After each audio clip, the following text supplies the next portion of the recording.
According to the Mueller indictment, after the 26 elections, Russians organized anti-Trump rallies, which were then breathlessly covered by a hopeful CNN and MSNBC. NBC's Morgan Radford is at Union Square in New York City. That is where the anti-Trump protest is just about to kick off. I want to show you some of the signs and the posters they're holding up here. You can see one here that says, "Acknowledge Trump's hate, protect our public schools, teachers against Trump." We're not going to be tolerating any sexism or homophobia. This is something different. It's something unique. The energy here is electric. There are thousands of people right now taking over Fifth Avenue with several messages, all though aimed at our president-elect. It is the most organized protest that I've seen happen here in New York City. Because it's organized by Russians. Okay. Now, we ran a short clip of the same protest, but at least we showed some restraint. The point is, Russia's able to yank America's chain by picking at our own existing team sport mentality. They don't really need to organize these rallies. We hated each other already. But when one angry group won't accept an election, how could the Russians resist? Like a global Iago, they spread rumors to undermine all sides, and the media, of course, as you can tell, laps it up. So here's a tip. Don't trust the Russians. I know, talk about breaking news, but every conservative awake in the 1970s knew this, and that's what kills me about the left. Russia is a fraction of what they were during the Cold War, and now the Democrats are worried. Decades ago, when the right fiercely challenged the USSR, the left aided the Soviets, leading the anti-communist charge. Meanwhile, communist influence helped propel American protests at rallies, backing every left-wing cause, charming every dumb celebrity in the left. They didn't mind at all. Better to be on Joe Stalin's side than Joe McCarthy's.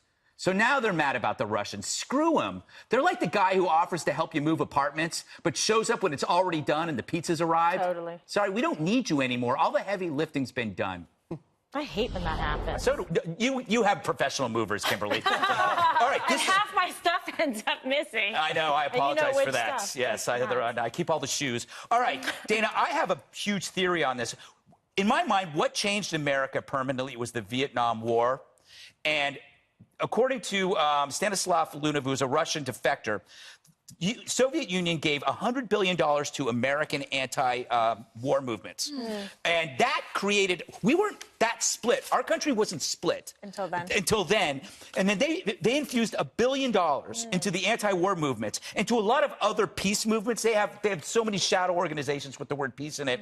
We split in the Vietnam War, and through the 70s, it continued. We never, ever came back. We never healed. And I believe the Russians, USSR, the biggest victory they've ever had was creating that division during the Vietnam War. And this stuff that we're seeing that the media ate up, these protests, that's nothing compared to what we've been through for 50 years. That is a great theory. And you know what country is doing that now in a different way? What? China. Through these Confucius centers that they have at all these universities across the country.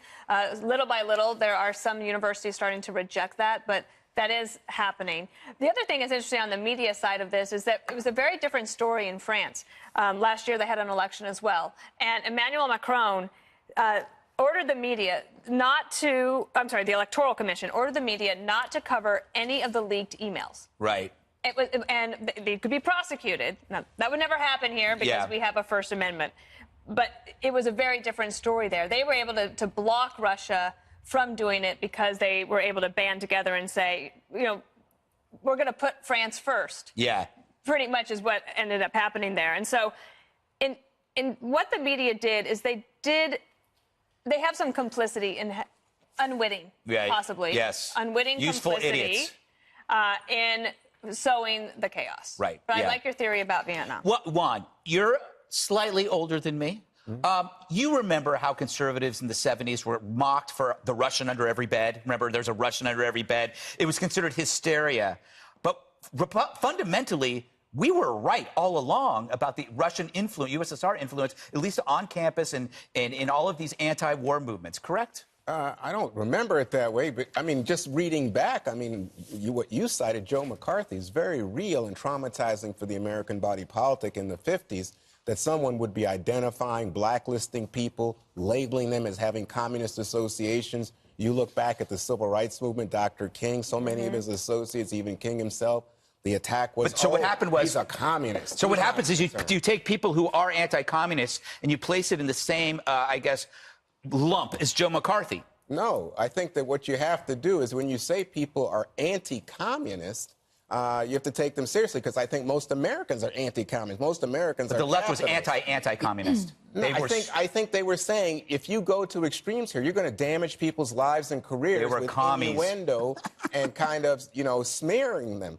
But my feeling is on this one. I mean, I read that Michael Moore was in attendance at that protest that you showed us.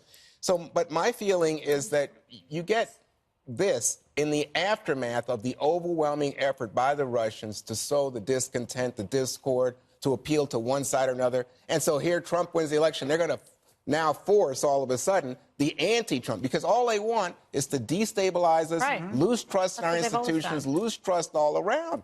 So, so why isn't Trump doing anything now? Now you're just playing into it by saying, why isn't Trump doing X? Well, wait a second. But I think the press, your thing about the press is wild to me. If the press didn't cover all those leaks of the Podesta mails and the Clinton speeches, you would have said they're covering for Hillary.